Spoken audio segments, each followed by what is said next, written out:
अगर भगवान तुमसे इंतजार करवा रहे हैं तो तैयार रहना। वो उनसे कहीं ज़्यादा देने वाले हैं जितना तुमने मांगा है। जिस तरह लोग मुर्दे इंसान को कंधा देना पुण्य समझते हैं, काश इस तरह जिंदा इंसान को सहारा देना पुण्य समझने लगे तो जिंदगी आसान हो जाएगी।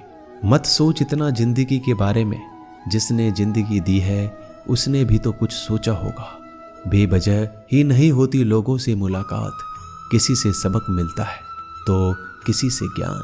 श्री कृष्ण कहते हैं, किसी को दुख देकर मुझसे अपने सुख की इच्छा मत करना।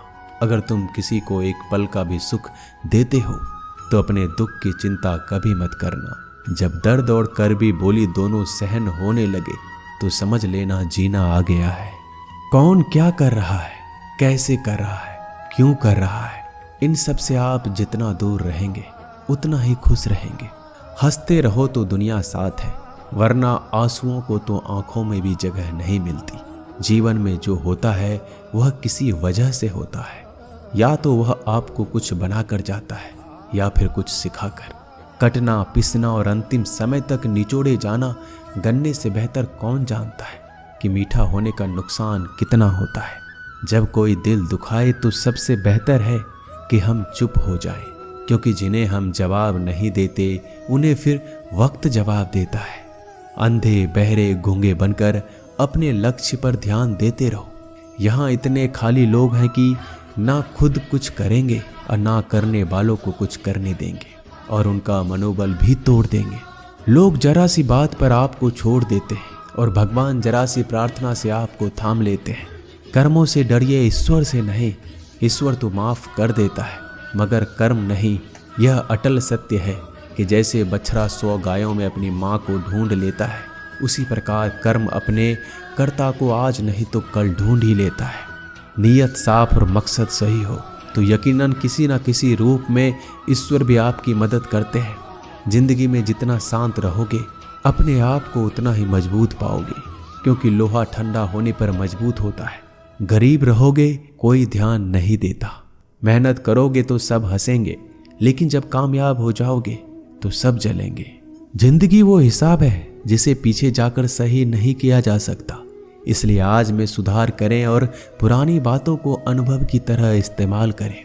जिस जिंदगी में उत्साह, लक्ष्य और अनुशासन ना हो उसे जिंदगी जीना नहीं, जिंदगी काटना कहते हैं।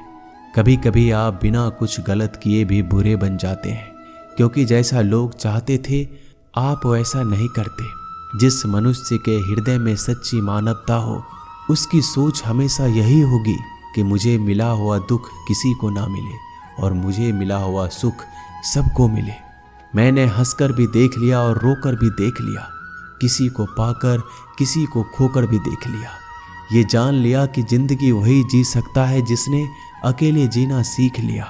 जिंदगी बहुत कुछ सिखाती है, थोड़ा रुलाती है, थोड़ा हंसाती है। खुद से ज़्यादा किसी पे भरोसा मत करना, क्योंकि अंधेरे में तो परछाई भी साथ छोड़ देती है। अगर कोई आपको सच्चा प्यार करता है तो वह आपको समय जरूर देगा, आपकी हर स्थिति में साथ देगा, हमेशा आपके लिए समर्पित रहेगा, क्योंकि सच्चा प्यार एक दूसरे की खुशियाँ चाहेगा, आंखों में पानी नहीं।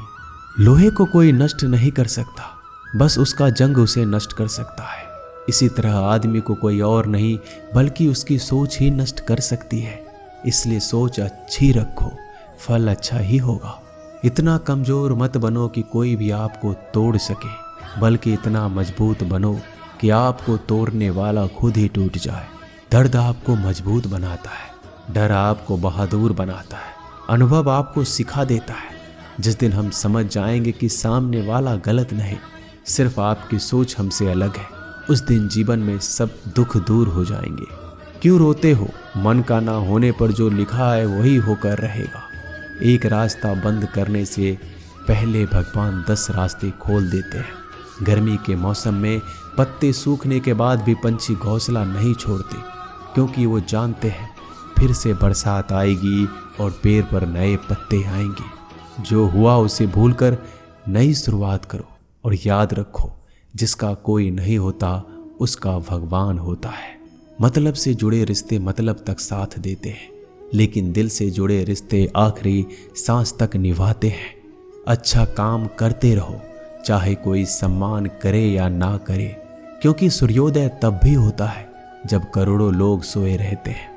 दुनिया में हर एक काम आसान है, केवल अंदर से आवाज आनी चाहिए। हमेशा मेहनत और उस परमात्मा पर विश्वास रखना इस सफलता का सूत्र है। जीवन में सबसे बड़ी गलती वो है जिस गलती से हम कुछ सीख नहीं पाते। जो व्यक्ति अपने मन को काबू में कर सकता है वह जिंदगी में कुछ भी कर सकता है। इंसान की अच्छाइयों पर सब खामोश रहते हैं, लेकिन चर्चा अगर बुराई पर हो तो गूंगे भी बोल पड़ते हैं।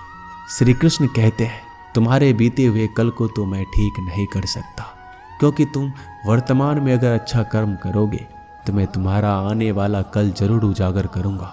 झूठी बातों पर लोग आपकी वाहवाही करेंगे, वही लोग आपको तबाह करेंगे। बुरे से बुरा क्या ही होगा, हम तो हमेशा ही सोच लेते हैं, मगर अच्छे से अच्छा क्या होगा हम ये कभी नहीं सोचते। जो ईश्वर रात को पेड़ पर बैठे पक्षियों को कभी गिरने नहीं देता, तो सोचो वह तुम्हें अकेला और बेसहारा कैसे छोड़ सकता है। आज के ज़माने में कोई अपना नहीं होता, सिर्फ लोग तब तक साथ देते हैं जब तक उनका स्वार्थ होता है। अगर कोई अकेला है तो इसका मतलब ये नहीं कि उसे कोई पसंद नहीं करता, बल्कि वह अकेला इसलिए है क्योंकि उसने दुनिया की औकात जान ली है। एक बार राजा और उसका मंत्री तलवार को साफ कर रहे होते हैं। तलवार को साफ करते समय अचानक राजा के पैर पर तलवार गिर जाती है और राजा के पैर की उंगलियां कट जाती है। उस राजा को उंगली कटने के कारण बहुत ही तकलीफ हो रही थी, बहुत ही दर्द हो रहा था। लेकिन उसका मंत्री कहता है, शांत रहिए महाराज, जो कुछ भी होता है अच्छे के लिए होता है। राजा को यह बात सुनकर गुस्सा आ जाता है। वह मंत्री से कहता है कि मेरी उंगली टूट गई और तुम कह रहे हो अच्छे के लिए हुआ। वह मंत्री राजा को समझाने की कोशिश करता है, पर वो नहीं मानता और बिना सुने गुस्से के कारण मंत्री को काल कोठरी में बंद करने का आदेश दे देता है। पर मंत्री को इस बात का कोई दुख नहीं था, क्योंकि उसका अभी भी यही कहना था कि जो होता है अच्छे के लिए होता है। वो अपनी खुशी से ही अपने आप को सैनिक के हवाले कर देता है। राजा इस बात को सुनकर चौंक जाता है, सोचता है कि मेरा मंत्री कितना मूर्ख था। उसे लग रहा था कि मैंने उसे अच्छाई के लिए कैद कर दिया। इस घटना के 3 महीने बीत जाते हैं। एक दिन राजा अपने सैनिकों को लेकर शिकार करने के लिए जंगल में जाता है। राजा को एक हिरन दिखता है। हिरन का पीछा करते करते राजा घने जंगलों में चला जाता है। वह हिरन को पकड़ नहीं पाता और जंगलों में खो जाता है। वो बाहर आने के लिए रास्ता ढूंढता है, लेकिन रास्ता उसे नहीं मिलता। तभी कुछ आदिवासी लोग उसे घेर लेते हैं। उन लोगों को पता नहीं था कि वह राजा है। वो लोग अपनी देवता को बलि चढ़ाने के लिए एक इंसान को ढूंढ रहे थे।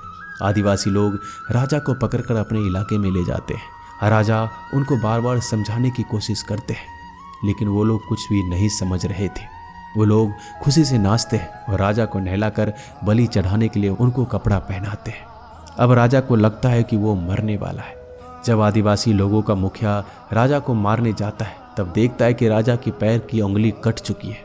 इसको देखकर उसका मुखिया कहता है कि इस इंसान की बलि नहीं दी जा सकती, क्योंकि ये इंसान पूरा नहीं है, एक अंग कटा हुआ है, और उनके भगवान को एक पूरे इंसान की बलि ही दी जा सकती है।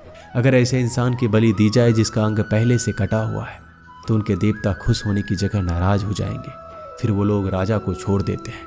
राजा खुशी खुशी अपने महल चला जाता है और सोचता है, अगर मेरी उंगली उस दिन ना कटी होती तो आज मेरी मौत हो जाती। इसका मतलब मंत्री सही कह रहा था, जो कुछ होता है अच्छे के लिए होता है। फिर राजा अपने सैनिकों को आदेश देता है कि जल्दी से जाकर मंत्री को रिहा किया जाए।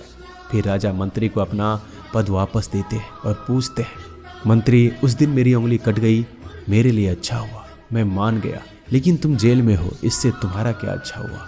मंत्री खुशी खुशी राजा से कहता है, महाराज, आप शिकार के लिए जाते तो आपके साथ मुझे भी आना पड़ता, और अगर मैं आपके साथ जाता तो वो लोग मुझे मार देते। मंत्री की बात सुनकर राजा को समझ आता है कि जो भी हमारे जीवन में होता है वो अच्छे के लिए होता है। अगर हम अपने जीवन में देखें तो हमारे जीवन में भी कुछ मुश्किलें आती हैं। हम उनका सामना नहीं करते, हम उनको ही दोष देते हैं। ये मुश्किलें हमें आगे बढ़ाने और मजबूत कराने के लिए ही आती हैं। हमें हर मुश्किलों को सकारात्मक तरीके से देखना चाहिए, क्योंकि हर चीज़ कुछ ना कुछ सिखाकर ही जाती है। हर व्यक्ति के जीवन में सुख और दुख का आना जाना बना रहता है। दोस्तों, आशा करते हैं कि ये वीडियो आपको पसंद आई होगी। मिलते हैं जल्दी नए ज्ञानवर्धक वीडियो के साथ। धन्यवाद।